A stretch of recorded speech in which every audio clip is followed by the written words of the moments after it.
Hello and welcome to a very special live interview of TRIGGERnometry. I'm Francis Foster. I'm Konstantin Kisin, and with very few days left to go before the election, we of course bring in our favourite guest to talk about all things polling. Matt Goodwin, welcome back to TRIGGERnometry for the 178th time.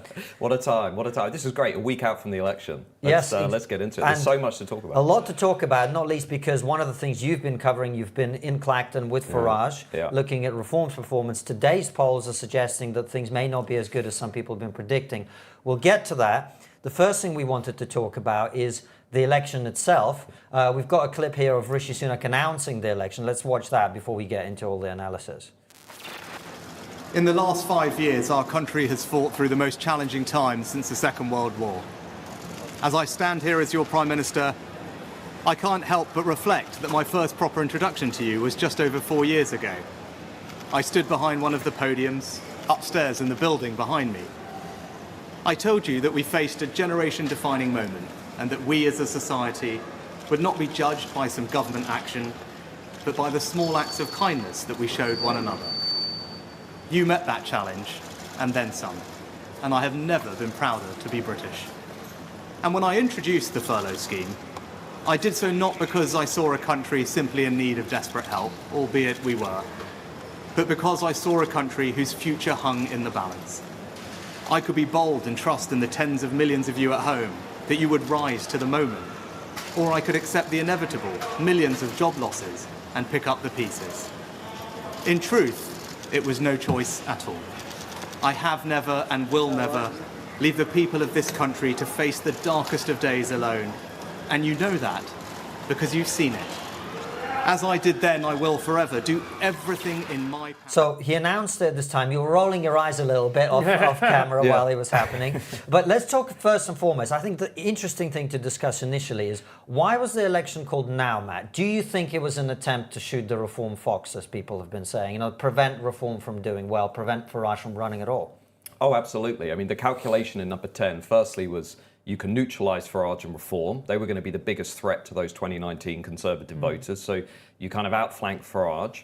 Secondly, they just got some, reasonable economic news from the IMF. So they were thinking, OK, we can push this narrative. We're over the worst. Let's just, keep going. Don't let Labour ruin it. And they had the Rwanda plan teed up. So that it was the big, the carrot for voters. If you vote for us, you get the planes taking off in the summer. But of course, as we now know, a lot of that really backfired, and I think this decision to go early, which, by the way, I predicted on the Substack, but this decision will go down in history as one of the really big political blunders of modern times. Is that really true, Matt? Is it not probably more true to say that the Conservatives were screwed either way, and they could have called it early, they could have called it later? Ultimately, it was always going to end up like this. I think it was, but I think what's astonishing to me about this campaign is just how flat the Conservative vote has stayed. So, I mean, I was running the numbers on the polling just before I came in, just kind of exclusively for your viewers. Here are the numbers right now, OK?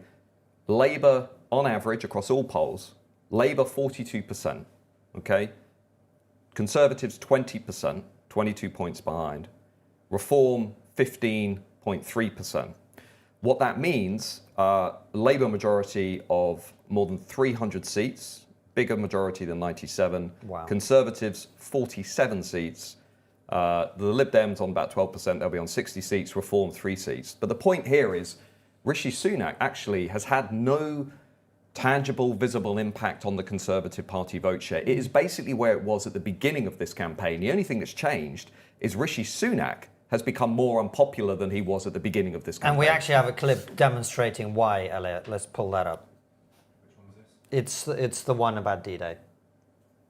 Prime Minister. Gosh, hello. Good to see you. Very nice to see you. Hey, sorry to I'm have well, kept thanks. you. No, not at all. I know you've been in Normandy. Yeah, it all just ran over. It was incredible, but it just ran over everything. I'm sure it was so apologies for keeping you. No, not at all. I'm sure it was a powerful trip. I mean, so pertinent as well this year, considering what's happened in the Ukraine. Yeah, which I haven't seen President Biden's remarks. So you've got Prime Minister apologise. This is like, I mean, the optics of this are not good because for people who don't know, he's over in France commemorating D-Day on one of the last D-Days that you can with veterans, and he's coming back and apologising to a journalist because the D-Day stuff overran. So this is what historians are going to remember about this election, right? They're going to write this election up in terms of that blunder.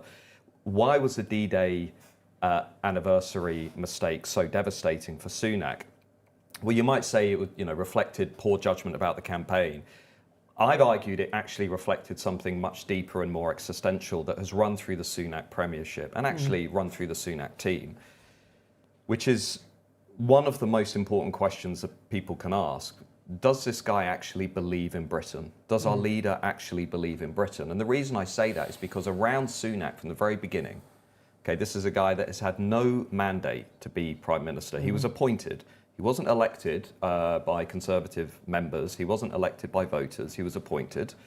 He's part of a global financial elite coming from, banking, financial services. We know he spent a lot of time in America. We know that he's sort of, the optics of Sunak are much more about his association with international elites than the country.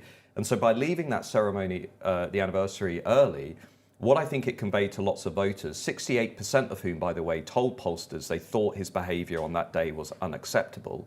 What I think it really projected was this deeper suspicion about Sunak and actually much of the political elite. Do they really believe in Britain, our collective memory, our history, our identity, our ways of life? And for Farage, at that time, that was an enormous gift. So what you then saw in the week after D-Day is a Conservative vote share, on average, actually fell further. Reform then started to pick up. They actually peaked at 19% on average in the polls. We'll get back to that later on.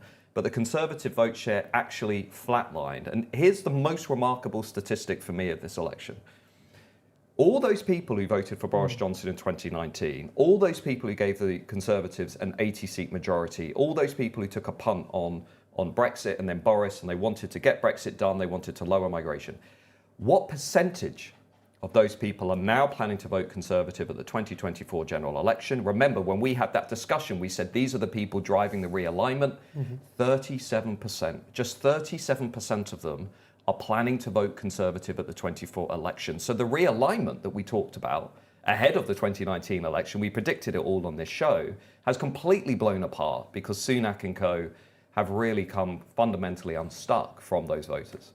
Matt, so I'm listening to these stats, and I'm not being facetious here, and this isn't a joke. I can't believe the Tory party is actually going to be able to win that many seats. If you actually look at what they've achieved of 14 years in government, they've been, to put it bluntly, absolutely useless. They have failed to tackle all of the big issues. They've promised everything, completely failed to deliver, let down every single voter. I can't believe anybody would vote for them. Well, some people will. There are tribal Conservatives, but what we're witnessing at this election is the strange death of the Conservative Party in its current form. The Conservative Party will survive, but not in its current form. Why? Because philosophically, ideologically, electorally, the Conservative Party is lost. It doesn't know what it is anymore. Is it a Southern party? Is it a Northern party? Is it a party for the elite graduate class, or is it a party for everybody? Is it a party for the Brexiteers? Is it a party for Remainers? Is it a party for social liberals? Is it a party for cultural conservatives? These are the questions that the Tory elite class have never really answered since the Brexit referendum, partly because they couldn't really relate to the Brexit referendum. So if you look at, for example, at who's going to be left after this election, let's say the polls are right, okay? Now, we're either heading into the biggest Labour majority since 97, perhaps bigger, or we're heading into the biggest era in the history of the polling industry. It's going to be one of the two. But let's assume the pollsters are right and we are heading into the Conservatives on somewhere between 50 and 150 seats, which by any measure would be a complete disaster for the Tories. Who is left? Well, if you look at the analysis of who's left in that situation, it's more Oxbridge-educated, Southern, one nation, moderate, liberal Tories who are even more disconnected from the mood of the country on issues like illegal migration, legal migration, taking on woke ideology, countering radical Islam, all of the stuff that Farage is now talking about. So what I'm saying is this crisis, this identity crisis that's facing the Conservatives, this is just the start. This is just the beginning, because what's going to happen now after this election is they are going to face a sustained attack. Assuming Farage is elected and in Parliament, they are going to face a prolonged, ideological civil war over the nature, over the soul of conservatism. That is what is about to start with this election. Labour will win. We all know Labour will win. But what is also going to now commence is this enormous conservative civil war over what is conservatism in modern day Britain. I find it very interesting, the points that you're making, because if we rewind back to 2019, we were making pretty much the exact same points about the Labour Party and saying it's impossible for them to hold this broad coalition of people, which makes me think, is this just a problem for the Conservative Party, or have we reached the end of the line for the two-party system? Well, Labour have certainly done a great job at sort of putting back together a coalition. But by the way, I do think Labour is still very vulnerable. I mean, the countercultural take on Labour is, people are not voting for Labour, okay? They're voting against the Tories. We can all sense that. There is no mass public enthusiasm for Keir Starmer. His leadership ratings are actually not that great. He's on +10 in the leadership ratings, a net rating of +10. Rishi Sunak is coming up to -30. And if you want a reference point, Prince Andrew is -50, okay? so broadly speaking, you've got a very unpopular Conservative leader, and you've got a not really very popular Labour leader. Everybody is still suspicious about Labour on the economy. Everybody is still suspicious about Labour on immigration. And if you ask people, who do you think is best to manage the big issues facing Britain, they're not saying Labour. Typically, they're saying none of them. I don't think anybody can solve the big issues: low growth, mass immigration, the lack of levelling up, productivity, all of that stuff. Housing crisis, all of that. Housing crisis is enormous. So Labour don't have the big wave of enthusiasm that Blair had in '97. But secondly, their coalition, and they know this because I've talked to them about it, is much more structurally unsound than it was during the New Labour years, because they've got a radical cultural left, radical progressives, who are basically pretty woke on a lot of issues, very aggressively socially liberal, and then they've got a very large block of votes coming from minority voters, from British Muslims and so forth. Those camps have very different views on these issues, and the professional middle class and the working class also have very different views on these issues. So my prediction is, were we to catch up at Christmas, my prediction is this Labour government that's incoming will quickly become one of the most unpopular governments that we've had in modern times, because not only are there all these internal tensions, but when you look at the economy, there's a widespread consensus Labour are going to have very little room for manoeuvre. We've got high debt, low growth. They're going to have to raise taxes. They are lying to the British people. They are going to have to raise taxes. I would bet my house on taxes going up during this incoming parliament. And as we know, by overturning the Rwanda plan, by refusing to give us detail on legal migration, migration is going to increase, would be my working assumption. The woke ideology is going to be mainstreamed. We've seen that during this campaign around gender and the easing of the gender transition process. And all of these issues are going to be an enormous gift to somebody like Farage, who will spend the next 5 years, assuming he is elected, attacking the Labour Party in a way that the established Tory elite class are simply going to be unable to attack Labour. Not least because, based on your analysis, I think the fascinating thing that has been underappreciated and undercommented on is the fact that there is this narrative on the right, certainly, we've got to punish the Conservatives for not being right-wing enough, which is totally understandable.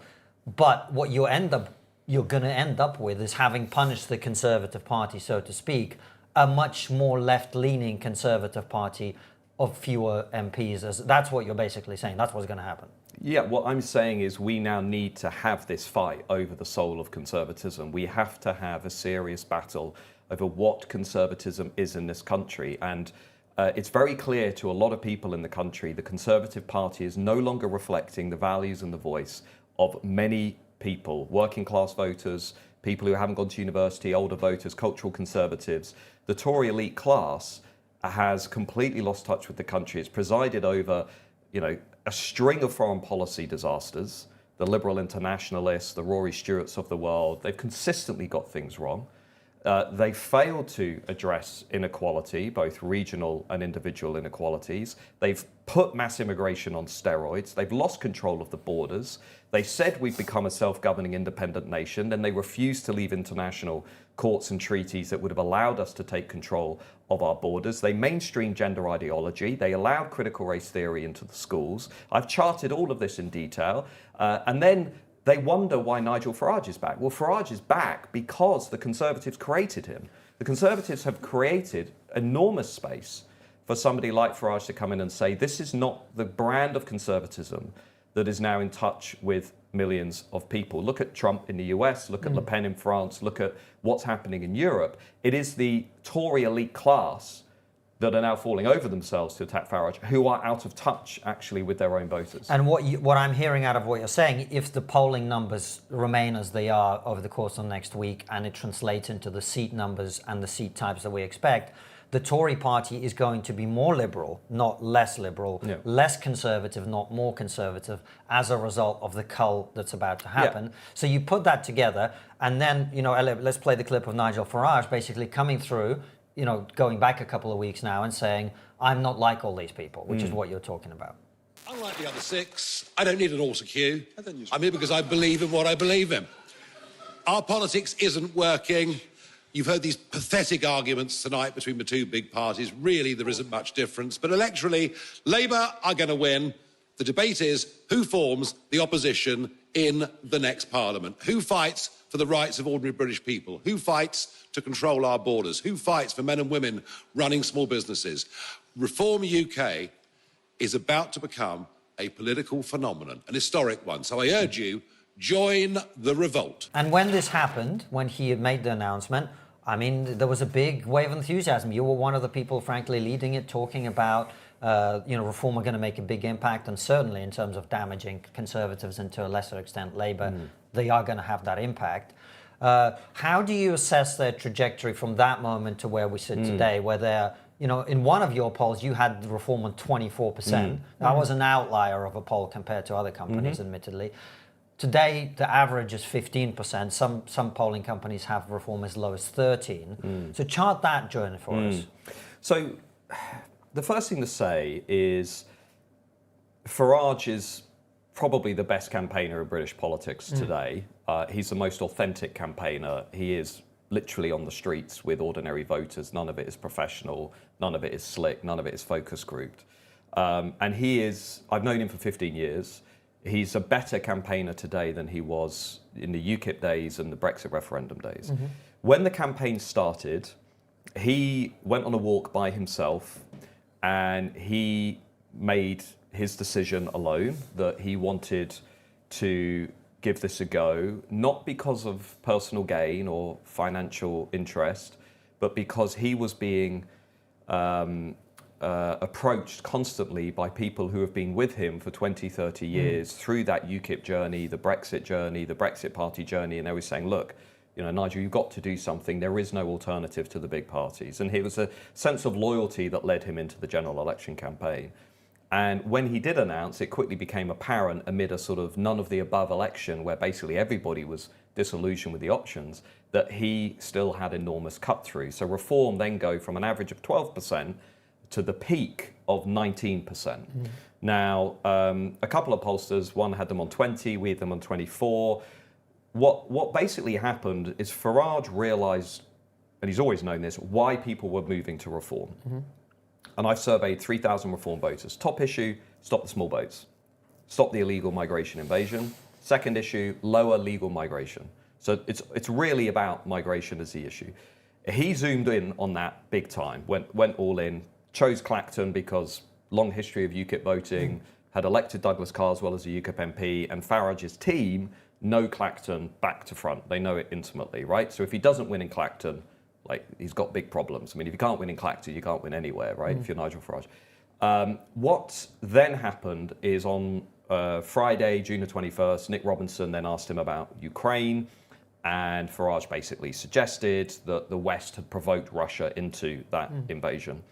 And he then received 3 or 4 days of sustained media criticism, much of which was in the Mail, which is typically a Tory-aligned paper, and much of which was pushed on by lots of prominent Conservative columnists who obviously have an interest in undermining reform and promoting the Conservatives. In the aftermath of that, as we're talking today, if you look at all the opinion polls that have been conducted since those comments on Ukraine, the average level of support for reform is actually 13%, not 15%. Wow. So there has been clearly a drop of some sort. Now, whether that's because of undecided voters moving to Conservative Labour, whether it's because of voters becoming more uncertain about where Farage stands on these geopolitical issues, we don't know. But what is clear, there is a legitimate question about if your core vote is immigration, and that's your battering ram to take on the big parties, then why feed the Ukraine story, right? Why keep it going? You kind of want to neutralise that,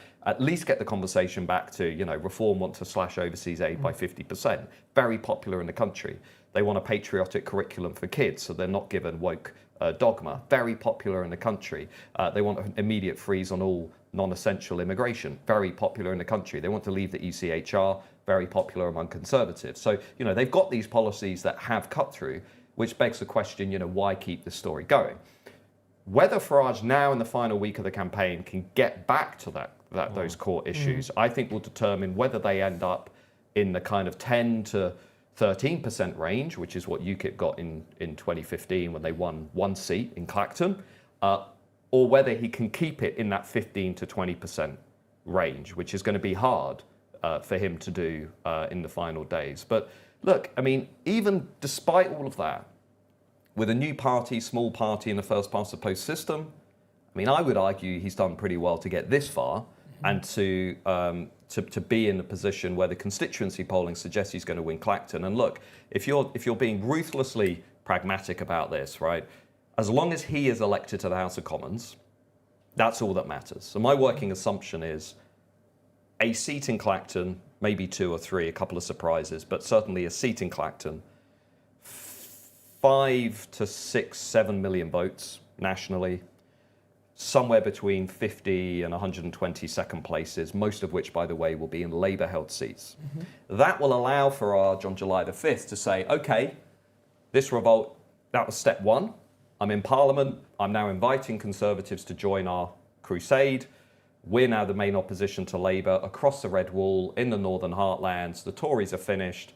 He's going to hope and pray they elect a Penny Mordaunt, or they elect a Tom Tugendhat, or they elect somebody from that kind of liberal One Nation wing of the party. And if they do, then he's got an enormous open goal for the next 5 years. Likely a very unpopular Labour government, a sort of liberal Conservative party, and he'll have the pitch to himself. That's what he will be hoping, and that's stage 2 in this revolt. So attack the Tories at this election, and then pivot and attack Labour and try and finish off the Tories after the election. That's reform strategy. Do you think stage 3 is then make a pitch to become leader of the Conservative Party? Matt, before you answer, just very quickly, we're going to take a brief minute to tell our audience why we use ground news to get our information. Matt's analysis of political trends allows him to have his finger on the pulse. His data-driven approach enables him to cut through political spin, media bias and misinformation to uncover what's really happening. Now, with Ground News, you too can access a breadth of data that will help you get to the truth. Ground News helps you see how different outlets cover the same story, helping you break free from echo chambers and filter bubbles to uncover the truth by examining the facts for yourself. You can check them out at ground.news/TRIGGERnometry. If you're a regular TRIGGERnometry viewer, you'll know we use Ground News to stay informed about US politics. But did you know that Ground News has a UK-specific edition? We're using Ground News UK edition during election time to get a deeper read on UK politics. We also use their UK politics page, which offers a smart compilation of political news, including a live feed of top stories, blind spot stories, and a list of top sources covering British politics. Let's use Ground News right now to take a look at a UK news story to see how it's being covered. Follow along at ground.news/TRIGGERnometry. Bank of England holds interest rates steady despite inflation easing to 2% of the target. At the top of the page, I can quickly see that more than 42 news sources are reporting on this story. 29% of the sources are in the political centre, 25% are on the right, and a majority of 46% are on the left. Surprise! There's a clear disparity in the reporting, so let's use Ground News to delve deeper into this. Scrolling down the page, we can see a list of the news outlets reporting on this story. We can see their political bias, the level of factuality, and their ownership status. By comparing the bias, we see something interesting. The left publications note the impact on election morale for Prime Minister Sunak, while the right highlights general disappointment amongst homeowners and businesses. Being able to quickly analyze sources with insight like this is the best way to discover the truth, and you can't get this type of news analysis anywhere else. If you go to ground.news/TRIGGERnometry, you'll get 40% off their unlimited access Vantage plan, which unlocks all the features you see here and more. By subscribing, you're directly contributing to their mission of restoring facts, transparency, and trust in the news. A mission we at TRIGGERnometry wholeheartedly endorse. So Matt, going back to the question, stage 1, attack the Conservative Party. Stage 2, get into Parliament, then attack Labour. Stage 3, possibly go for the leadership of the Conservative Party? I think Farage is genuinely torn on that. I think it depends firstly on who becomes leader of the Conservatives. So this is unlikely, but let's imagine you have a Suella Braverman type figure who potentially opens up and says, look, okay, it's time to unify the Conservative family. Under that situation, you could maybe see it happening. I don't for a second think the Tory parliamentary party would ever allow Suella to become leader, but nonetheless, you could see it possibly happening under that situation. But never forget, look, there is a misconception about Farage. He instinctively is now an anti-Tory politician. Ideologically, he's a conservative. I mean, he came of age during the 1980s. He, in many respects, is a Thatcherite. He was close to prominent conservatives. But he really dislikes the way the Tories have consistently treated him. And I think today, partly shaped by his experience in America, I think he genuinely believes that he can outflank the Conservatives, that he can take over the whole thing without having to ask for their invitation to enter the party. Now, whether or not he can, we'll have to wait and see. But one of the interesting things when he announced he was running in this election, which very few people picked up on, but I thought it was interesting having watched him a long time, is he said two things. He said, firstly, he acknowledged that if he's to build a people's revolt, it has to be broader than him. So he needs other people around him. And the second thing is he said he acknowledges, I mean, he's 60, which is not, it's not old in politics, especially if you look at the US. He's got a lot of time left, but he acknowledged for the first time that he needs to start thinking about handing the baton down to a new generation. And if you look at his team are all in the 20s, early 30s. If you look at the ecosystem that's emerging in Britain, in British politics, it's countercultural, it's very young, it's very clever, it's very sophisticated, it's aware of what's happening in other countries. And Farage may actually become a useful bridge into something else that isn't really consumed by Brexit, that is more about, the ideological threat to Western states, that is about, taking on identity politics, the housing crisis, that is genuinely about giving Gen Z and millennials a sense that they're now in the discussion. I mean, if you look at, for example, at France, Bardella is 28. If you look at some of the people in the Republicans around the Trump team, these are young people. And I think probably that is where it could get quite interesting, is if he becomes a springboard. Because just to be clear, I mean, I don't think Nigel Farage has the answers to all of the problems facing Britain, but I do think Nigel Farage is asking the right questions. He's the only one during this campaign who has talked about the threat from radical Islam, which has become obvious to everybody after October 7th, but nobody in the mainstream parties has really been willing to talk about that. He's the only one who's really gone outside the Overton window in terms of how to deal with the small boats, how to deal with the illegal migration crisis. He's the only one who's zoomed in seriously on legal migration. And if you look at the Reform Manifesto or the contract document, it is the only one saying, basically, it wants to completely strip out diversity, equity, and inclusion from public institutions. It wants to remove woke ideology from schools. It wants to remove the politicization of public institutions. It wants to adapt the Equalities Act and protect sex-based rights for women and kids. So on all of those issues, whenever I go on social media and I see so many people saying, why aren't the Tories doing this? Why aren't the Tories doing that? Actually, if you sit down and you read that reform document, they are actually setting out those issues. So Farage is no longer really a sort of single issue pro-Brexit politician. If you actually take that document seriously, he's now talking about a cluster of issues that I think reflect his ideological and intellectual evolution. Matt, we look at the Brexit Party and before that UKIP and now Reform. It seems to me that we're in the midst of a political revolution. And the reason for that is our political parties, both Labour and Conservative, are no longer fit for purpose. Do we need revolution right across the board? Do these parties need breaking up because they just don't work for the ordinary person? Well, what we need is an alternative, because if you look at the post-Brexit consensus in this country that is supported by both left and right, Labour and Conservatives, what is that consensus?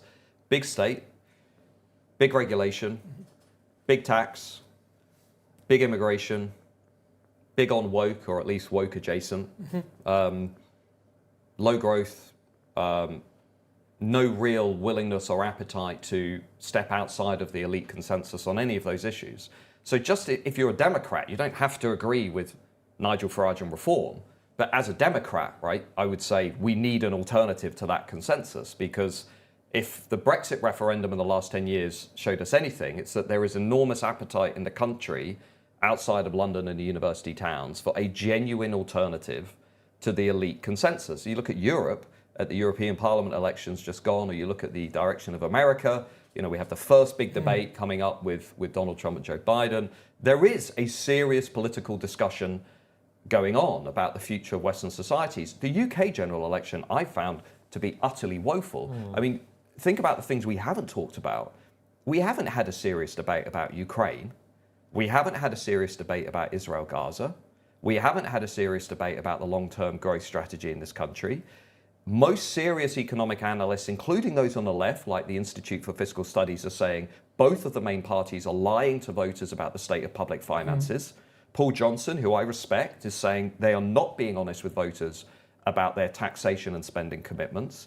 I actually think this campaign has been really grotesque in many ways. I mean, the politicians are not being honest with voters, nor are they being honest about the population explosion, right? I mean, you talk about the housing crisis. Very few people out there know what is going to happen over the next 12 years. And if you look at the government's own estimates, 6.5 million more people coming into the country over the next 12 years, 6.1 million because of migration. 92% of our population growth will now be driven by immigration. So we're going to basically need another London in order to accommodate that kind of population change. That is not me being an alarmist or scaremongering. That is the government's own forecast. Nobody during this election campaign has mentioned that. And also, while they've talked about housing, they've not talked about what is driving the housing crisis, which is mass migration. Again, Farage is the only person who's actually saying that, which is even the Migration Advisory Committee, which is an expert-led independent body that monitors migration in this country, which is fairly independent, if not liberal centrist. I mean, even they are saying migration is driving up rents, driving up house prices. So throughout this election campaign, I just see mainstream politicians not being honest with the British people about these issues. And one of the interesting points on that is you mentioned Reform's contract. There's lots in there that I disagree with, and I think there's genuine questions about how manageable it is to do all those things at once. I think even Farage himself is sort of indicating that, this is kind of a wish list of the stuff we'd like to do. But what I really liked about it is reform I-35 rules, make business easier, cutting taxes for businesses. And, I just, speaking from small limited personal experience, we started the show in a room above a comedy club. Now we have people that we employ. I know that a small business, when you get a tax break, you don't put it in your pocket, you hire another person because you want to expand. That's how you build an economy. It's not by taxing people up to their eyeballs, scrapping net zero. I mean, you talk about the big things that we don't talk about. That's a conversation that we should absolutely be having in this country. We're not. But one of the things I think is really under-discussed in terms of the politics of this, and it kind of got slipped into our analysis and skipped over a little bit, is Lib Dems, with a fairly small vote share, could be the opposition, and we could end up being in a position where you've got a left of centre Labour Party that is to some extent attempting to fight off its woke fringe, and the opposition, the biggest other party in Parliament, is the Lib Dems. Yeah. I'm leaving. Lib Dems somewhere on between 40 and 60 seats, something like that. Right. And people often ask me, why are the Lib Dems going to do so much better than Reform if Reform are above them in the national polling shares? Right. We'll never forget the reason is because the Lib Dems are a lot more competitive. Even though they did very badly at the last election, they're still in a more competitive position in many of the seats where they're contesting, but also they've spent years building up that local concentrated support that Reform will now have to do if they're serious about delivering on a revolt. But I agree with you, the Lib Dems will likely have a decent election. The SNP will have, I think on balance, a disappointing election, but that in itself is significant because Labour will regain Scotland if the polls are correct. And if Labour regains Scotland, the union is stronger. Scotland won't be having another independence referendum anytime soon, but that too will make it much harder for the Tories going forward. So let's say we wake up the morning of July the 5th. What's the nightmare scenario for the Tories? Okay, the nightmare scenario is that the polls are right. Labour's dominant in Scotland. Labour's even more dominant in Wales. Labour's even more dominant in Labour in London and the big cities. Labour's even more dominant with the Lib Dems in the university towns. Labour is extending out into the commuter belt in southern England. Labour has taken back every single seat in the Red Wall. So then you're left with a really interesting question for CCHQ and Conservative strategists. Where's the future space for the Conservative Party? Right, so the future space is non-London England. That's the only place they'll have, which means going back into, or trying to get back into the Midlands, the northern areas, all of those places that took a punt on Boris Johnson. Well, how are you going to do that if you're a southern Oxbridge Liberal Party that is already saying through its friends in the media, well, the real reason we're experiencing this defeat is because of Brexit, Boris Johnson, Suella Braverman, Rwanda, etc., etc. There's a Rory Stewart view of the world or the George Osborne view of the world, which is very much a 10% view of the world. But nonetheless, they will now convince themselves that actually the answer to this complex dilemma is more Rory Stewarts, more Oliver Letwins, more Ken Clarks, when actually that's exactly what voters rejected through the Brexit referendum and the 2019 landslide. So what I'm trying to say is, the only path forward for the Conservatives is complete renewal around national conservatism, around a conservatism that understands what voters really want in a way that they expressed in 2019, but in a way that the Conservatives really now fully apprehend and respond to. Because if they don't, if they go back to establishment Tory liberalism, they will be blown apart. There will be no future for the Conservative Party in that form. Lower migration, defend the borders, push back on woke, deliver one nation prosperity, accept that you can have affordable, available housing, but you can't have mass immigration at the same time. It's one or the other, right? Unless you want to say goodbye to the green belt and much of southern England, and be realistic with people about how you're going to drive prosperity, and defend the things that you say you're interested in conserving. Collective memory, history, and Let's stick with the Lib Dems for a second. Never thought I would utter those words in my life. But I feel that given how well we're expecting them to do, actually they deserve a little bit more analysis. What do we know about their view of the various things that we often talk about on the show? Where are they on immigration? Where are they on borders? Where are they on public finances? Where are they on defence? Where are they on all these different issues that people who'd be watching this would care about? Well, the Lib Dems are mainly prospering because the anti-Tory mood is so strong. So what they're prospering from is tactical voting in lots of seats where they are the only competitors to the Conservatives, or they're the main competitors. What are they standing for? I would argue hyper-social liberalism. Ed Davey has said he wants to push the pedal down on the gender stuff in a way that Labour are sort of trying to hold back on. They're instinctively very comfortable with migration, legal. They certainly wouldn't want to leave the ECHR. They are broadly content with the current tax and spending commitments. They worship at the altar of the NHS like everybody else. But I don't think they're a serious political party. I don't think Ed Davey is a serious political leader. I think the strategy through the campaign has been to use stunts to attract attention, but there's no niche issue that they are really able to benefit from, because that big call they had at the last election of let's rejoin the EU, well, that's not going to be an issue really for another 10 years, 15 years. It may come back, but not currently. So I think the Lib Dems are mainly prospering, like the Greens and Labour, from an anti-Tory mood, because there is no mass public enthusiasm for this alternative, because that alternative doesn't really exist. Matt, do you not think that we're being a little bit overly optimistic about Labour's chances in the Red Wall? I mean, let's look at their behaviour historically. They have alienated this voter base over generations to the point where the unthinkable happened and Labour were wiped out in these traditional strongholds. Do you really think the pendulum is going to swing back that quickly? But just be very specific. What do you mean by swing, right? So what I'm saying is, if you look at those by-elections, the Labour vote has often actually stayed pretty static. What's happened is the Conservative vote has collapsed, okay? Much of it has gone over to Reform. They're eating about 28% of the Conservative vote. Some of it has gone to Labour, but a lot of it has gone into apathy. Lots of Conservatives saying, I'm not going to vote at all. I'm sick of this party. I'm not going to vote at all. So the reason Labour is going to win back a lot of those seats is not because there's an upsurge of support for Labour, but simply because Labour's support is staying pretty static and the Conservatives are collapsing. So that in itself tells you a lot, okay? I agree Labour have treated a lot of their voters historically with complete contempt.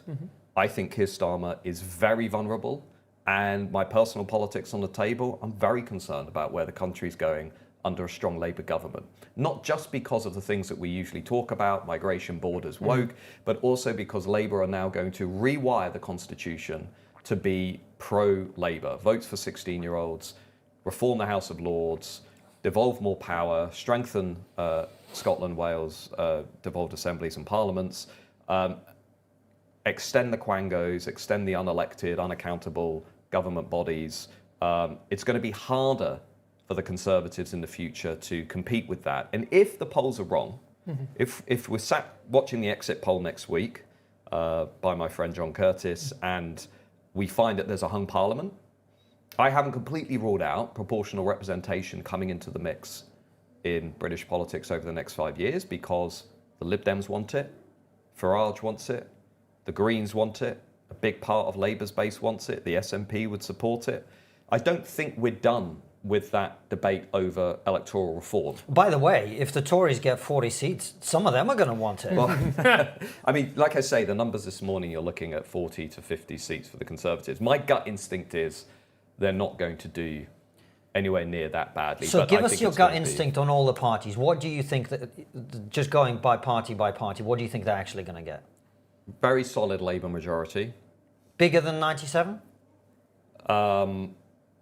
Comparable. Which was like overwhelming at the time, to be fair, right? It wasn't like an accident. It was like a huge majority. I think, on these numbers, as I say, we're either heading into a polling error on the scale that the polling industry would have to pack up shop and basically go home. Like it would be devastating if there was anything other than a Labour majority at this point for the polling industry. So I think there will be a Labour majority, a significant, stable Labour majority, at least above 75, 100 seats, at least. The Conservatives, gut instinct, somewhere between 100 and 150 seats. I'd be amazed if they went down to 50. That's an extinction level event. 100, 150, very weak, divided, then going into a long leadership contest during the summer. You'll have about 15 people going for the leadership. Lots of those people will be unknown. The Reform Party, 1 to 3 seats, lots of second places. Farage will win Clacton. The Lib Dems, 40 to 60 seats. They'll say they're back, but everyone will know it's just because basically people wanted the Tories out. SNP, disappointing campaign. They'll struggle with Labour re-emerging in Scotland. That's where I think we will end up. Are Greens going to get any seats? They'll get somewhere between 1 and 3. Because this is one of the things that we wanted to talk about. You mentioned the threat of radical Islam, and one of the things that's been boggling people's minds all around the country is you have seen Green Party. So the Greens traditionally are these like hippie, whatever they stand for. But nobody ever thought that they would have candidates like this. We will not be silent. We will raise the voice of Gaza. We will raise the voice of Palestine. Allahu Akbar! Allahu Akbar! Now, I've never seen Caroline Lucas chanting Allah Akbar on being elected. So what's going on there, Matt? Well, that doesn't surprise me at all. Green parties are notorious for being watermelon parties, green on the outside, red on the inside. But they've embraced woke identity politics. They've embraced radical progressivism. So you have an awkward alliance between white... That guy didn't look very progressive to me. White graduate liberals like Lucas and radical minority activists like that guy who are given a free pass by the woke less identity politics because they're a minority group and they're seen as being the oppressed and being seen as victims. We don't need to rehash a lot of the identity politics stuff. But that's why I've become increasingly nervous since October 7th, because it's that alliance between the radical progressive left and radical Islam, which are really feeding off one another. So the Greens are enabling a sectarianism in politics. And what do we mean by that? Politics being organized along the lines of race and religion in a way we've not really seen since Northern Ireland. And it's becoming embedded in lots of communities, particularly outside of London. So we have a campaign group that's now actively organizing Muslim votes, trying to get British Muslims to vote along the lines of Gaza rather than on the lines of domestic issues. We don't want that in British politics. We want, one nation politics. We want people to focus on national issues. I reject divisive, crude, race-based identity politics. We don't want that in this country. The Greens are enabling that. The radical left are enabling that because it fits with their identity politics worldview. I wish we'd had more mainstream leaders, including Keir Starmer, calling that out, but we know that he too is enabling that. We've seen the footage of Angela Rayner going to meetings in Northern England, the only woman in attendance, long skirts, falling over herself to placate the grievances of British Muslims. This is where we're headed, right, in terms of British politics, this alliance between radical left activists who are consumed by the binary matrix of identity politics, and on the other hand, minority activists, radical Islamists who are being given a free pass. Is that criticism of Keir Starmer fair, Matt? Because he's come under a lot of pressure from people within his own party because they perceive him to have a pro-Israel stance. Well, I think this is what's going to be really interesting over the next 5 years. Starmer is going to come under enormous pressure from left-wing activists and British Muslims, 90% of whom until recently were voting Labour. He is going to come under enormous pressure to change his stance on Israel. That is especially the case if a second front opens up in the north, which I suspect it will with Hezbollah and a growing conflict with Iran.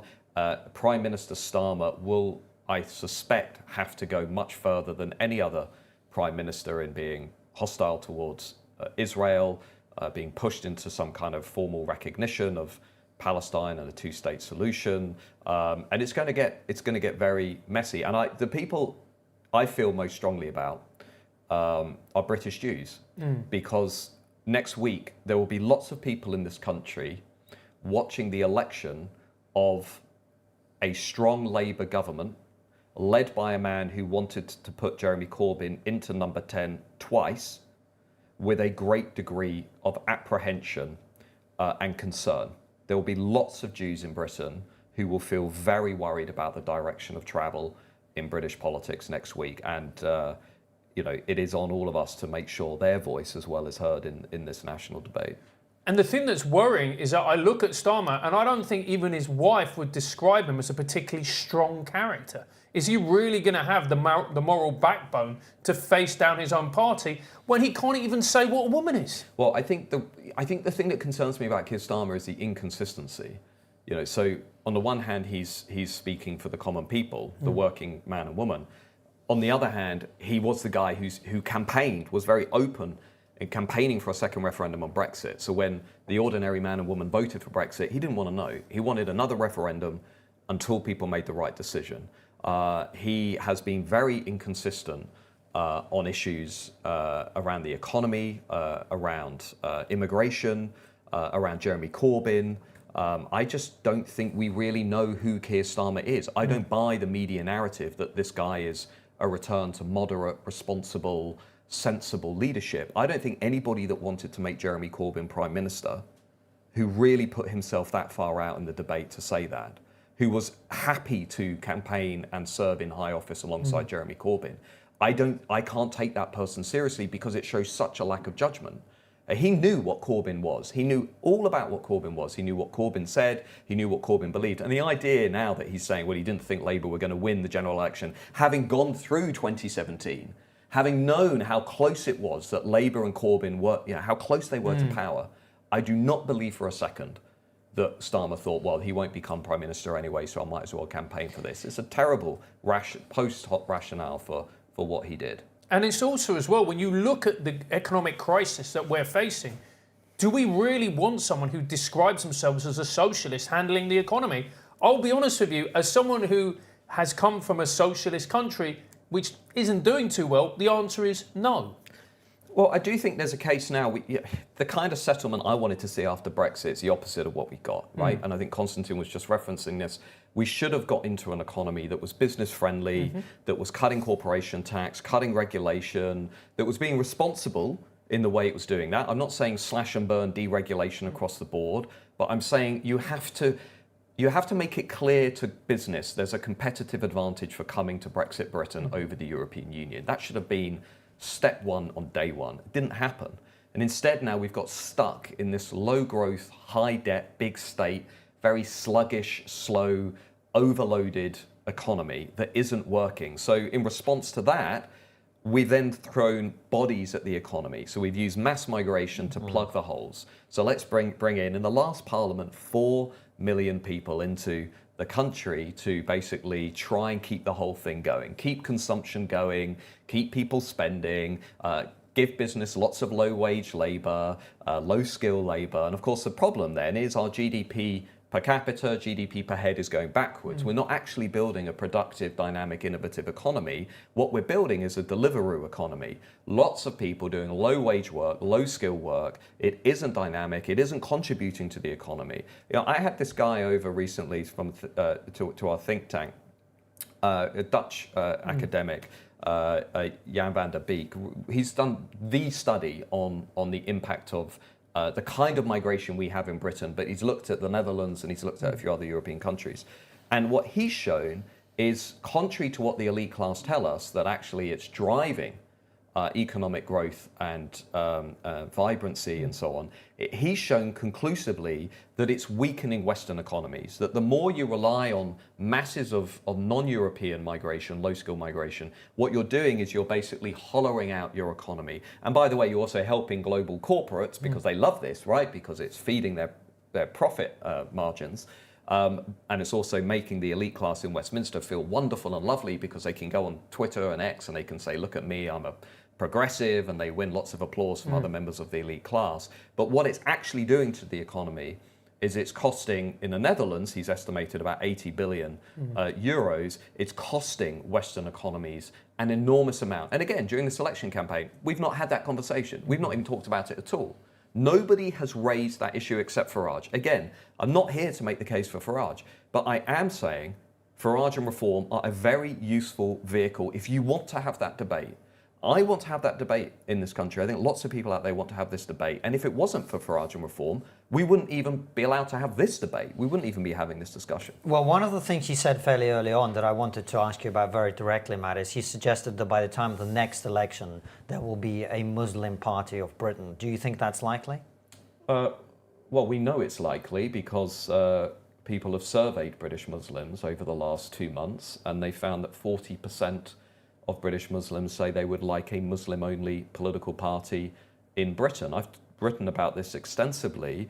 It's not only that, half of British Muslims express sympathy for Hamas. A third of them openly say they've got very positive, warm views of Hamas fighters. Younger British Muslims are more radical than older British Muslims. I find that deeply concerning. Liberals tell us over time they'll integrate, they'll absorb, they'll be absorbed into the wider culture and society. That is clearly not happening. A large number of British Muslims deny that there was rape and murder on October 7th. They exhibit a conspiracy mindset that is not shared by the vast majority of British people.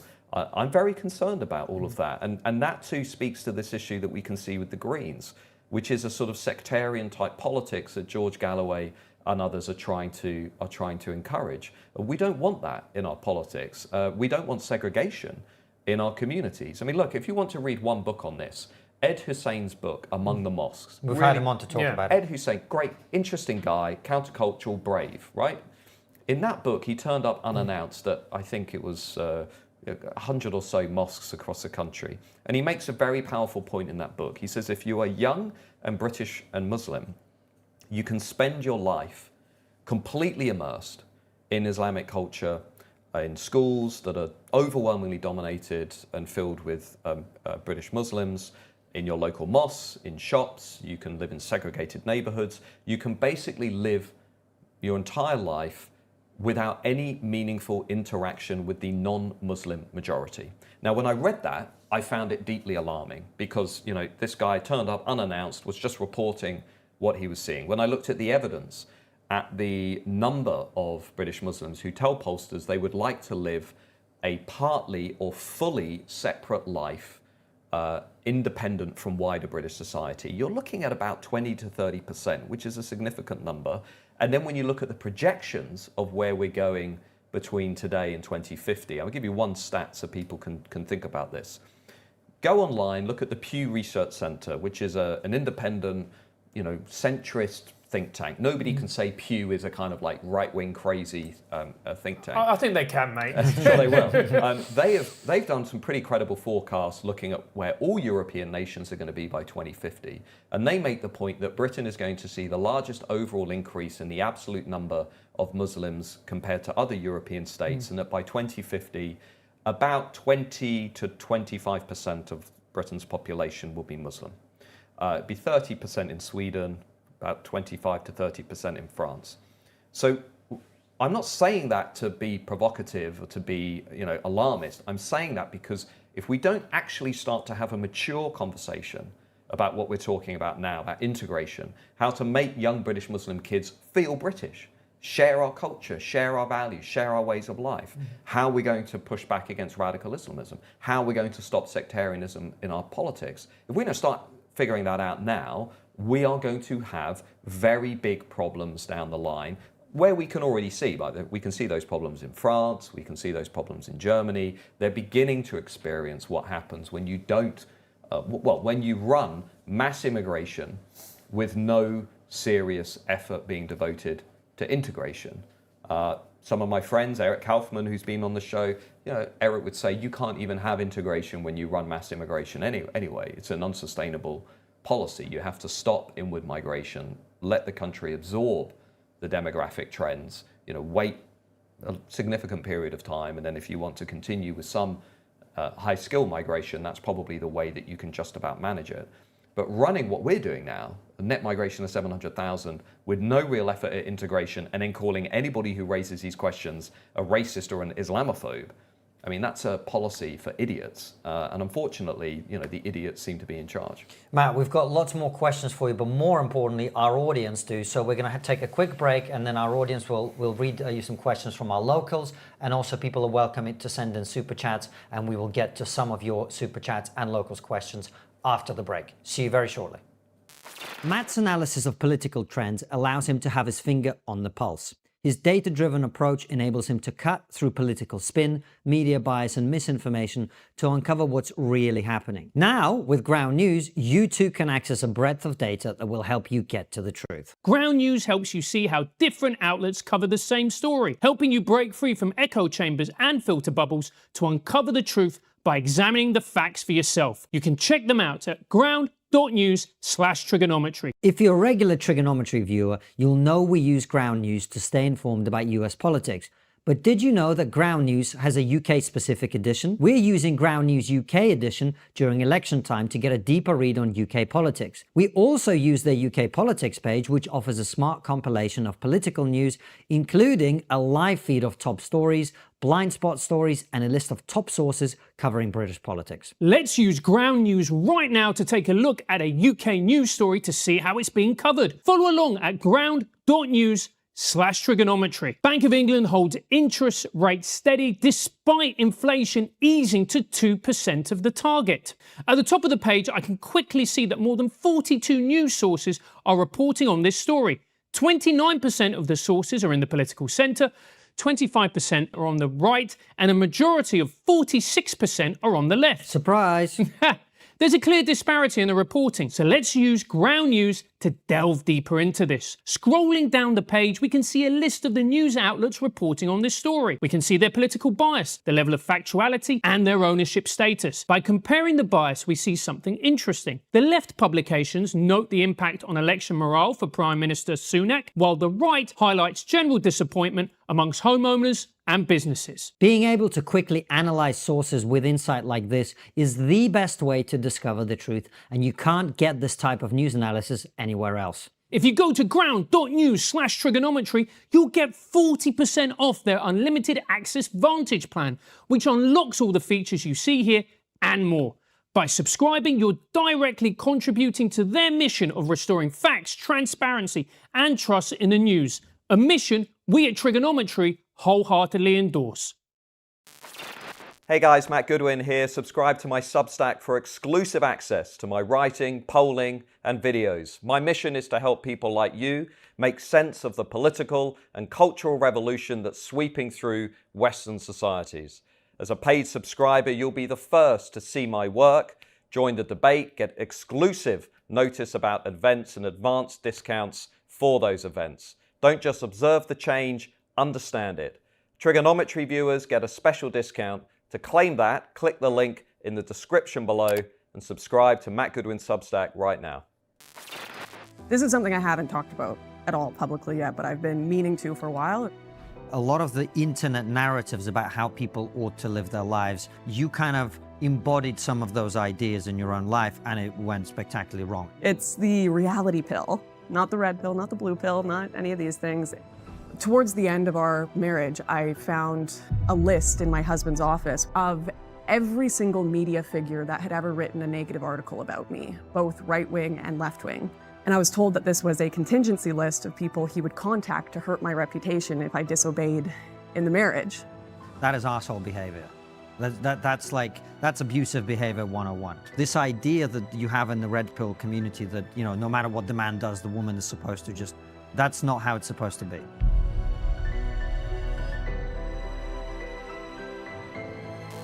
A sneak preview there of our interview with Lauren Southern, which is coming out very shortly. But Matt, coming back to the breaking down of all things British election, we've got questions from our local supporters. The first one from Amy Vowles, who says, what is the first policy the most likely incoming Labour Party will implement, and how detrimental will it be? Do they have policies that would be helpful?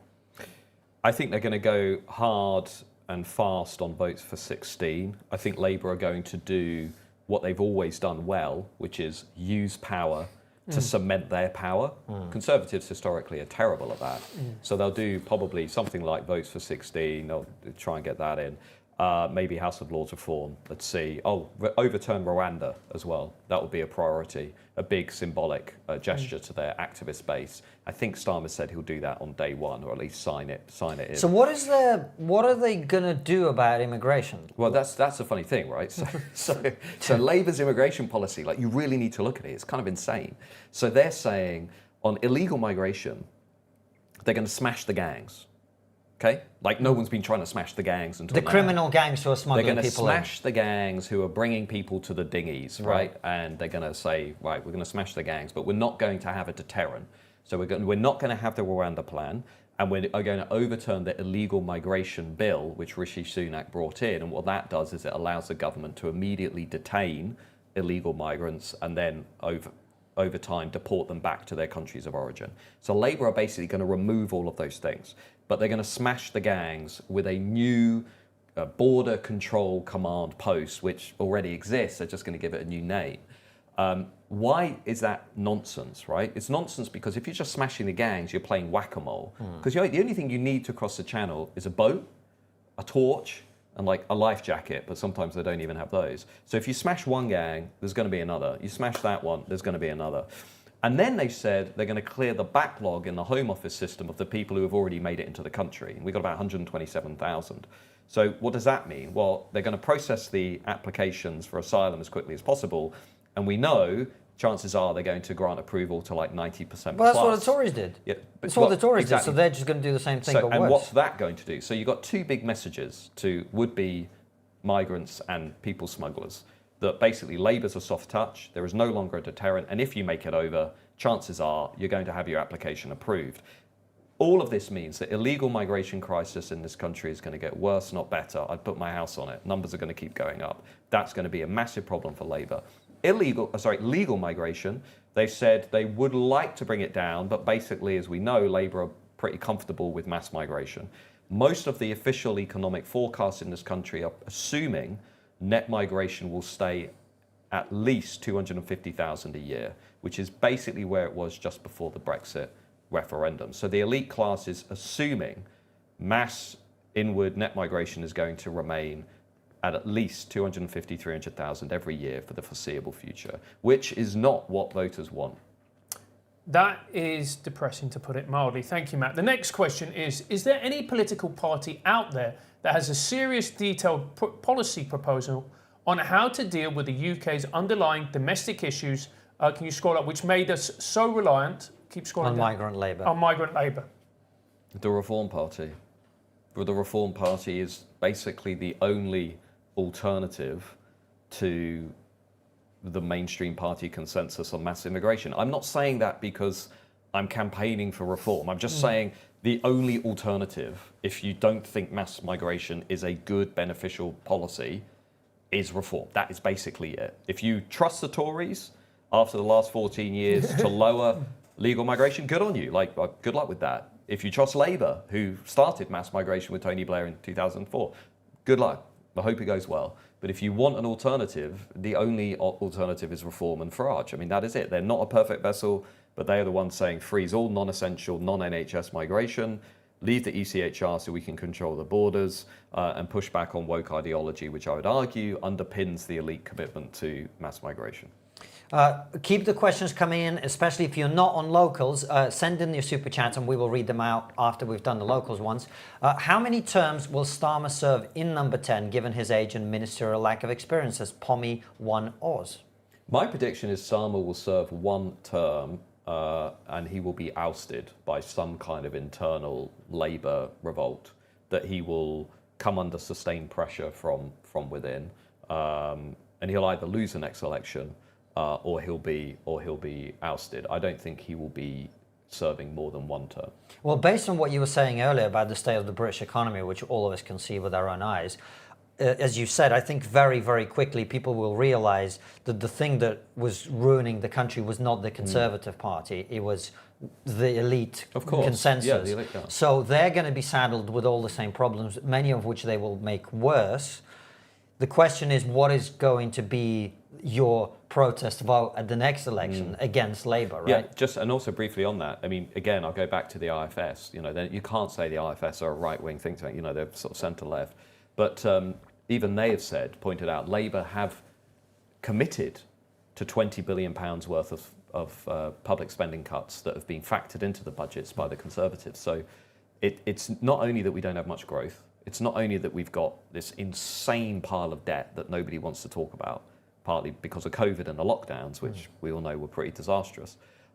It's that they are also already committed to public spending cuts. So if you want the NHS to get better, your local GP to get better, your schools to get better, I mean, it ain't going to happen under Labour unless they break their manifesto commitment, which I think they will, which is having to raise taxes considerably. And we've already got the highest tax burden in this country since the 1950s. But I wanted to ask you a question. Can I quickly ask you a question? Yeah, of course. Because you've written a lot on Ukraine and Russia, what's your interpretation of Farage's comments? Do you think we should have had an alternative to the mainstream view on that issue. Do you think they were ill-judged, mistimed?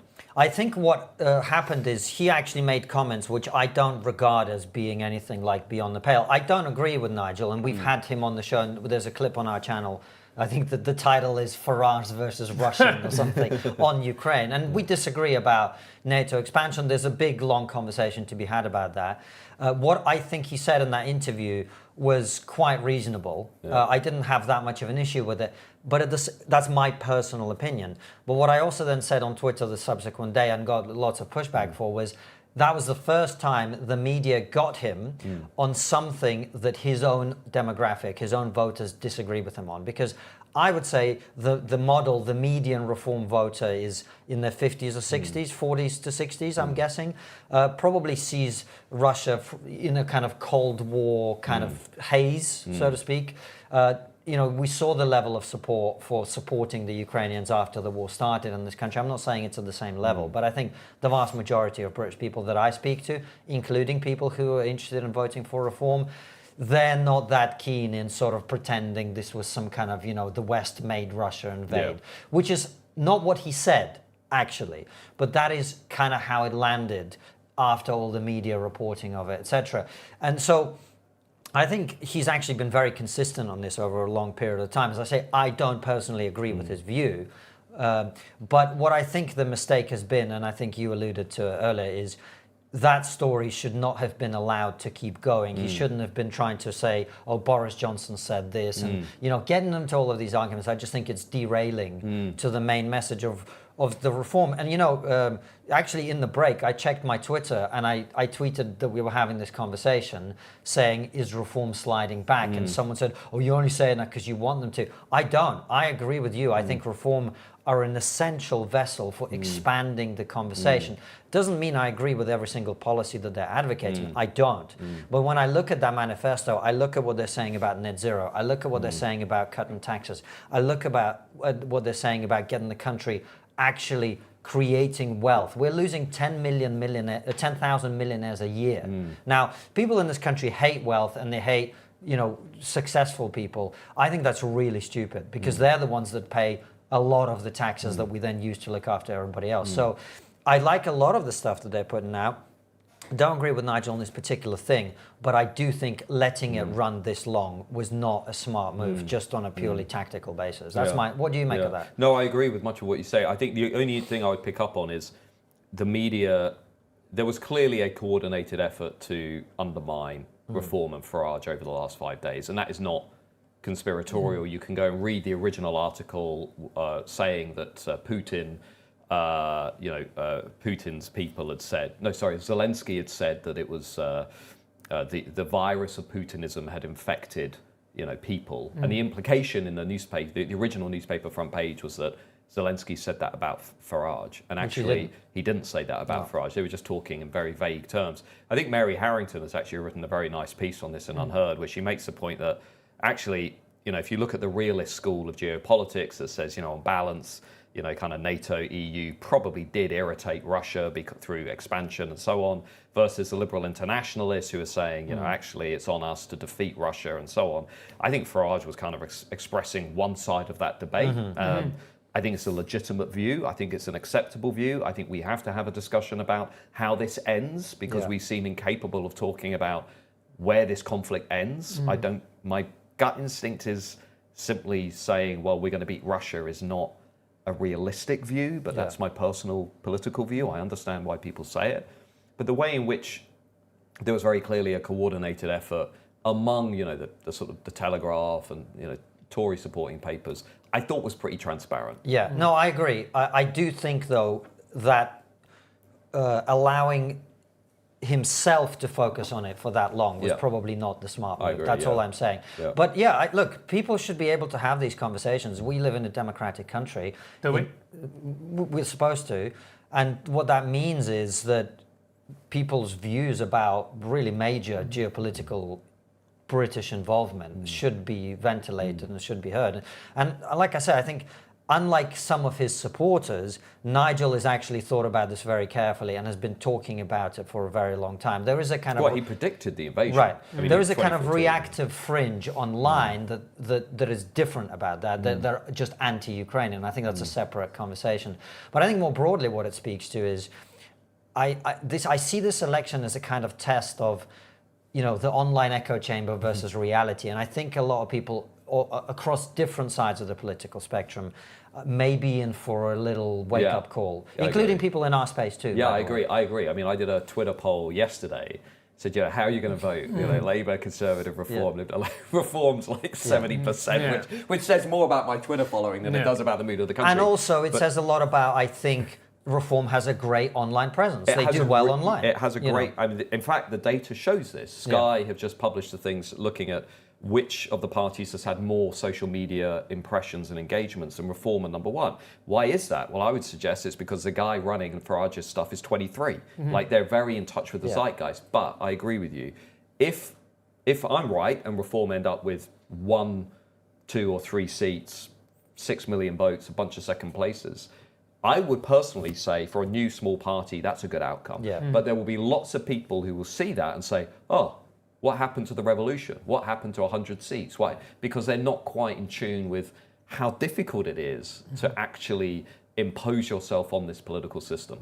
I think the point you made earlier about that is 100% valid, though, which is if Farage wins in Clacton, he gets into Parliament, and then he has got the opportunity he had before that he has demonstrated he's capable of seizing, which is you're standing in the heart of the liberal establishment, that right there in their space, and you can punch at them all day long and talk about how they look like low-grade bank. But let me play devil's advocate on that, because there are 3 things he needs to do simultaneously. One, he needs to run a Clacton constituency office and deal with the everyday humdrum of life as an MP. Nobody's picking up the dog poop. Nobody's delivering the newspapers, or the GP isn't working. That's not fun stuff, right? It doesn't pay very well either, by the way. The second thing he needs to do is while doing that, is maintain his national brand. Maintain his brand in broadcasting media, print media, continue to drive the revolution in British politics. That ain't going to be easy. And third, he's got his international dimension, you know, helping Trump in November, being active on the campaign circuit in the US, doing all of the things Nigel, as an Atlanticist, loves to do. He loves to be in America. So what does all of that say? I'm not being saying he can't do it. I'm saying he's going to need to completely rethink who he has around him. He's going to need to have professional, experienced, serious operators who understand what urgent questions and ministers' questions takes to kind of how you table questions in Parliament, how you develop policy, how you lobby, how you influence the committees. He's going to need a whole new operation because in a way, Farage, if he is elected, is going to reach a level, in a way, it's strange to say it, but he's not actually operated at that level yet. Yes, he's been in the European Parliament. It's a very different kettle of fish compared to the House of Commons. He's going to need to really up the game, while also, P.S., building a national infrastructure. I mean, this is the thing people don't understand about Reform. This isn't like UKIP, right? UKIP had branches in every seat. UKIP had garden parties, summer parties. I used to go to UKIP conferences when I was writing books on the party, you know, and they would have their own little kind of micro culture in these branches where you turn up and, you know, they'd be selling fruitcakes because they took the insult that they were cranks and fruitcakes from David Cameron. They embraced that, you know, and they had this whole UKIP culture going on. Reform doesn't have that. Reform doesn't have an apparatus. It doesn't have branches. It doesn't have a national organisation. Somebody said to me during this campaign, they're building the plane while it's flying. And that is actually what's happening with Reform. So he's also going to need to come out of this election and say, right, we're going to need, you know, 600 constituency offices. We're going to need, you know, branches, regional chairmen. We're going to need national conferences. We're going to need to encourage Conservative MPs to defect. I mean, this is a serious operation. So the work for Farage, if he's elected next week, is only just beginning. It's a great answer. Thank you very much. The next question is, Matt, your astute analysis about statistical and... sorry, I'll start that again. Matt, your astute analysis and statistical data about immigration has opened many of our eyes to the situation we are facing and has brought most understanding to what needs to be done. However, what about the NHS? Is this a subject that will continue to be ignored as it is a reality too unpalatable for voters and will undermine a leader that tries to tackle it? Claudia. It's a very good question. We need an open and honest debate about the instability of the NHS and how unsustainable the current NHS model is. Unfortunately, the NHS is the closest thing we have to a national religion. We cannot challenge it, we cannot question it, we cannot criticize it. We have to stand in our gardens banging pots and pans and saying how wonderful this organisation is, even though we're giving 190 billion a year to the NHS and social care, but we are getting diminishing returns for that money. We need a frank and open conversation. I think that's starting to come through. I think with the strikes and with some of the policies and ideas, interestingly, Labour have been putting forward, saying we're going to have to reform the NHS in some way. Farage is saying we're going to need to move to a French-based model, an insurance-based model. I think he's right to at least be starting that debate. But absolutely, I completely agree. I think there are some really big taboos that need to be broken in British politics. The immigration one is one, the NHS is another. We have to be able to criticise and change the NHS, or at least say, look, if you can afford it, you should be opting out of the NHS, buying out of the NHS, and then you shouldn't be paying as much in the way of financial support for the NHS. I think we're going to have to come up with some kind of alternative solution.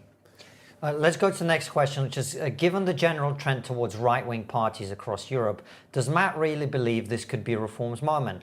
Or does our electoral system doom them to few, if any, seats despite a good chunk of the vote?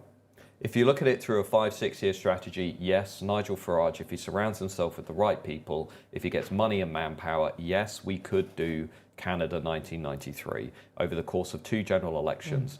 It starts next week. Farage has to win election. You then need a 5-year strategy for by-elections, local elections, building a party infrastructure. You need to get good people around, famous people, celebrities, people that make the voters look up and say, oh, hang on a minute, that guy's joining Reform. That's interesting.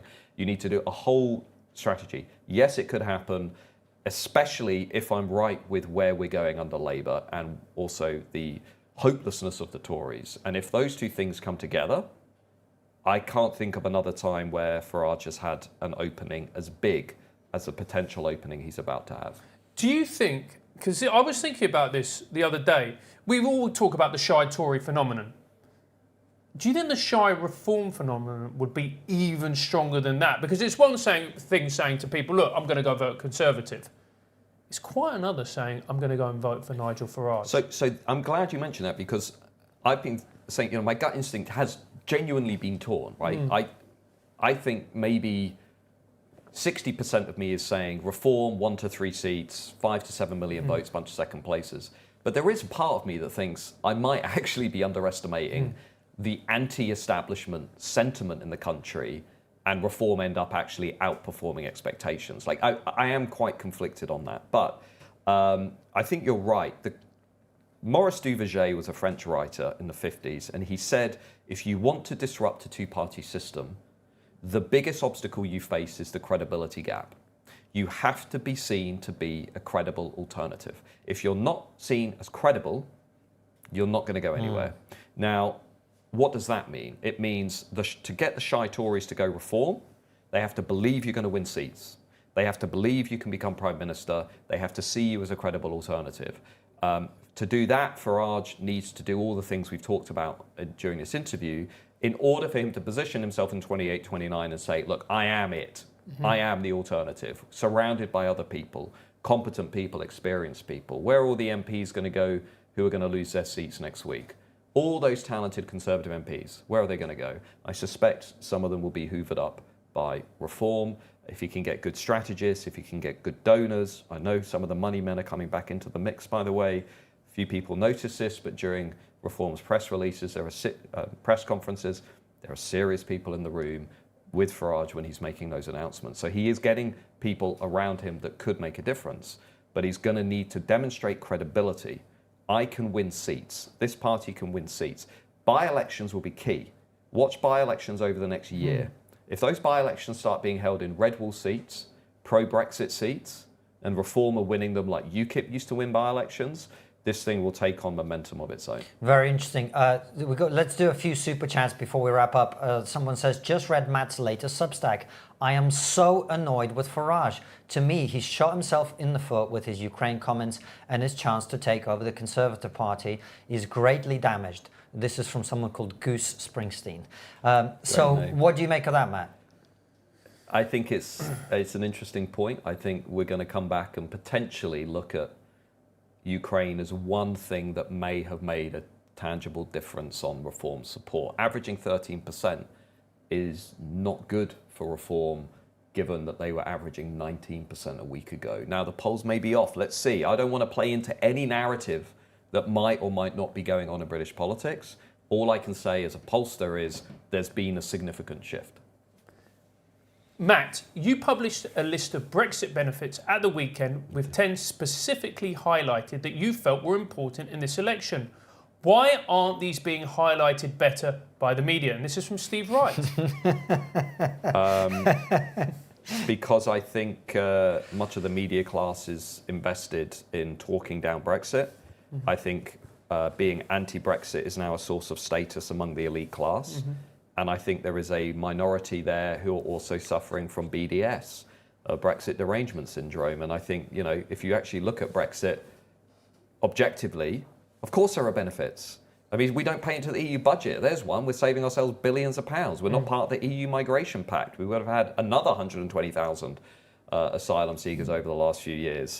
We're an independent sovereign nation. We can control our destiny. Yes, the Tories have made a hash of it, but we are in control. We're holding the levers. We can build whatever kind of economy we want to build, right? It's up to us. No EU member state can say the same thing because they are not operating within a genuine democracy. What makes a genuine democracy? Meaningful competition over executive office. There is none of that in the EU. We have that, they don't. Okay, those are the differences. We should be able to say that loudly and proudly that we are, once again, in a democracy, not a perfect democracy. Right? There are problems. We can see that with the betting scandal at the moment. We saw it with, you know, the appointment of Rishi Sunak. But we do live in a democracy. That's one of the biggest benefits for Brexit voters. Matt, I want to squeeze a few more questions in before we wrap up. In the medium to long term, is there a likelihood of the far right gaining traction because of Islamization in the UK? And by the far right, just to be clear, we don't mean what the media call far right, which is anyone to the right of Jeremy Corbyn. Actually, far right parties which do exist. How do you see that playing out? Says hello, thrill seekers. In Britain, I don't think the far right will go anywhere. Our culture is just not open to it. Other European countries maybe, but then it depends on what parties we're referring to. I think the term far right has become quite meaningless. But yeah, I mean, it's possible in other European countries. And another question is, anecdotally, I know many unexpected people voting reform who normally just don't bother to vote. How likely is it that the polls haven't picked this up? And this is from Sussy Memes. Great question, because if you go back to the Brexit referendum, one of the reasons Leave went over the line was because of lots of previously apathetic voters who came out to vote. If the polls are off, that will be one reason why. They're underestimating people who didn't vote previously. Now, when I run a poll, I'm filtering people out in a number of ways. I'm saying on a scale of 0 to 10, how likely are you to vote? And if you give me a 6 or above, I'm including you in my final sample. But if you're 1 to 5, I'm thinking you're not really likely to vote and you're going to be excluded. If you say to me, Matt, I don't know how I'm going to vote, or I refuse to tell you how I'm going to vote, or I'm not going to vote, in the end, I'll exclude you from my headline numbers, right? So you can see through that process how actually the polls could be off, because maybe you, in the end, you're like, oh, to hell with it, I'm going to go and vote reform or whatever, right? And I haven't picked you up. So that's where you might see some variation on July the 4th that we haven't picked up in the polls currently. Matt, thank you so much for coming in. It's been great. I recommend everybody check out your Substack as well as mine, of course. I recommend yours. We recommend each other, as we all do. Thank you for all your questions. We were able to get in as many as we could, as you saw, but we've got to wrap up. So thank you for being here. Thanks for watching. Make sure you share this conversation with others, and we'll see you again very soon with another brilliant interview. Take care. This is something I haven't talked about at all publicly yet, but I've been meaning to for a while. A lot of the internet narratives about how people ought to live their lives, you kind of embodied some of those ideas in your own life, and it went spectacularly wrong. It's the reality pill. not the red pill, not the blue pill, not any of these things. Towards the end of our marriage, I found a list in my husband's office of every single media figure that had ever written a negative article about me, both right-wing and left-wing. And I was told that this was a contingency list of people he would contact to hurt my reputation if I disobeyed in the marriage. That is arsehole behavior. That's abusive behavior 101. This idea that you have in the red pill community that, you know, no matter what the man does, the woman is supposed to just, that's not how it's supposed to be.